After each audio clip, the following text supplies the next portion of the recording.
જય દ્વારકાધીશ। તો આજે તો આપણે નીકળી ગયા હતા રેલવે સ્ટેશને, કારણ કે આજે આપણે જવાનું હતું દ્વારકા। તો આપણે ટ્રેનમાં બેસીને દ્વારકા પહોંચી ગયા હતા। શરૂઆતમાં આપણે બહારથી ધજાના દર્શન કર્યા હતા। આજે તો પુરુષોત્તમ માસની રામનવમી, એટલે આજે રાધાધીરાજના આવા દર્શન હતા। તમે જણાવી દેજો તમને કેવા લાગ્યા।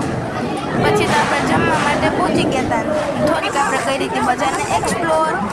પછી ત્યાંથી શંકરાચાર્ય ઘાટ જોયો અને ત્યાંથી આપણે પહોંચી ગયા હતા ગોમતી ઘાટે। ત્યાં આપણે થોડુંક માછલીના જમવાનું નાખ્યું હતું, તમે જોઈ શકો છો। ત્યાંથી તો પછી આપણે કેટલા બધા ફોટા પણ લીધા હતા। ઓ ભાઈ કાંઈ ઘટે નહીં।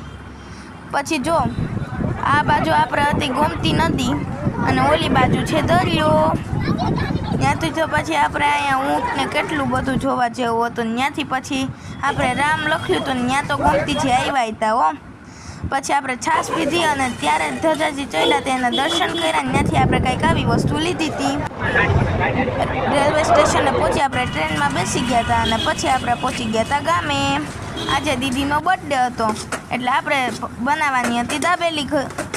એટલે ઘરે આવીને દાબેલીનો મસાલો બનાવ્યો અને મમ્મીએ દાબેલી શેકી નાખી હતી। પછી આપણે દાબેલી મોજ લીધી હતી। ઓ ભાઈ, તમને વિડીયો કેવો લાગ્યો? લાઈક, શેર અને કોમેન્ટ કરી દેજો। જય દ્વારકાધીશ।